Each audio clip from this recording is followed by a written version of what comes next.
Brought to you by V-Guard, co-powered by Sensodyne and Vimal. बोलो जुबां केसरी।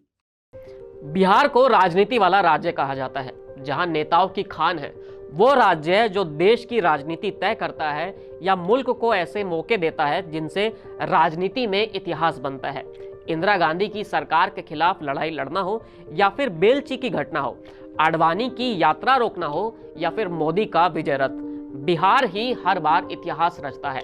यहाँ से एक नेता ऐसे भी निकले जिन्हें ताकतवर कहा गया और ये भी माना गया कि वो इंदिरा गांधी को टक्कर दे सकते हैं, भले ही वो उनके जूनियर मंत्री ही क्यों ना हो।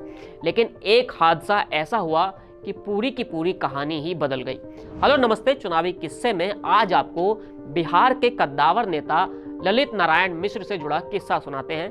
कैसे एक रेल मंत्री अपने ही राज्य के एक स्टेशन पर हुए बम धमाके में मारा गया और उसकी जान रेलवे की लापरवाही की वजह से चली गई। तारीख 2 जनवरी 1975 थी, गुरुवार का दिन था। इंदिरा गांधी सरकार के रेल मंत्री ललित नारायण मिश्र समस्तीपुर रेलवे स्टेशन पर पहुंचे। कार्यक्रम पहले से तय था, कई महीनों से तैयारी चल रही थी कि उन्हें समस्तीपुर से मुजफ्फरपुर के बीच एक बड़ी रेलवे लाइन का उद्घाटन करना था। इसके लिए शाम का वक्त चुना गया था। पूरे लाव लश्कर के साथ ललित बाबू वहां पर पहुंचे। जब मंच पर चढ़े तो उनके छोटे भाई जगन्नाथ मिश्र भी उनके साथ गए, जो बाद में बिहार के मुख्यमंत्री भी बने। कांग्रेस के कुछ और नेता भी साथ थे। ललित बाबू ने अपना भाषण पूरा किया और मंच से नीचे उतरने लगे। ठीक इसी समय पर वहां मौजूद दर्शकों की भीड़ में से किसी शख्स ने मंच की ओर हथगोला फेंका। हथगोला फट गया, अफरा तफरी मच गई। 11 लोग बुरी तरह से घायल हुए, उन्हें जानलेवा चोटें आई थी। इसके अलावा 18 लोगों को भी चोटें आई थी। घायलों में सबसे बड़ा नाम ललित नारायण मिश्र का था। जीआरपी समस्तीपुर ने आनन फानन में केस दर्ज कर लिया। उस समय ना इतने फोन थे, ना 24 घंटे चलने वाले कोई न्यूज चैनल।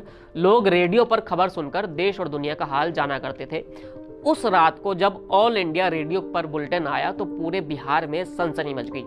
सोचिए कि जिस मंत्री के जिम्मे रेलवे है और हर स्टेशन का तामझाम है, वो अपने ही एक रेलवे स्टेशन के पास हुए धमाके में मारा गया। लेकिन इससे भी ज्यादा कमाल तो बाद में हुआ, जब बम धमाके के बाद ललित नारायण मिश्र के इलाज करवाने की बारी आई। इलाज के लिए वहां से दरभंगा जाना था, लेकिन वहां के सरकारी अस्पताल में हड़ताल थी। ऐसे में अचानक चीजों को ठीक करना सही नहीं था। फैसला लिया गया कि उन्हें पटना ले जाया जाएगा। उसके लिए पहले दानापुर रेलवे स्टेशन जाना था, जहां जाने में करीब 5 या 6 घंटे लगते। लेकिन जिस ट्रेन में घायल ललित नारायण मिश्र को बैठाया गया, उसे 14 घंटे पहुंचने में लग गए। अब सोचिए कि रेल मंत्री की जान पर आई पड़ी है और उस वक्त भी ट्रेन 7 से 8 घंटे लेट पहुंची है, तो क्या ही हाल हुआ होगा। अंत में वही हुआ जिसका डर था, ललित नारायण मिश्र नहीं रहे थे। स्टेशन पर हुए बम धमाके में रेल मंत्री ललित नारायण मिश्र की मौत हुई। उस वक्त काफी हल्ला हुआ, ये हत्या किसने कराई थी, ये साजिश किसने रची थी, क्योंकि सब कुछ एक साजिश ही लग रहा था। जिस दिन कार्यक्रम हुआ उसी दिन हड़ताल हुई, उसी दिन रेल का लेट हो जाना और तमाम अन्य बातें हुई। पुलिस ने जांच की, बाद में सीबीआई ने भी जांच की और 4 लोगों को दोषी करार दिया गया। लेकिन ये खेल यहाँ पर ही खत्म नहीं हुआ।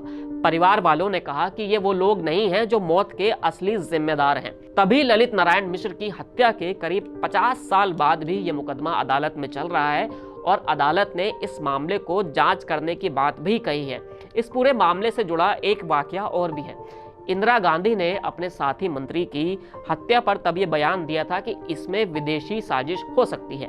जून 1975 में न्यूयॉर्क टाइम्स में छपे एक लेख के मुताबिक इंदिरा गांधी ने बयान दिया था कि निशाना शायद वो थी, लेकिन ललित नारायण मिश्र मारे गए। वैसे इस घटना के 2-3 हफ्ते बाद ही देश में इंदिरा गांधी ने इमरजेंसी लगा दी थी।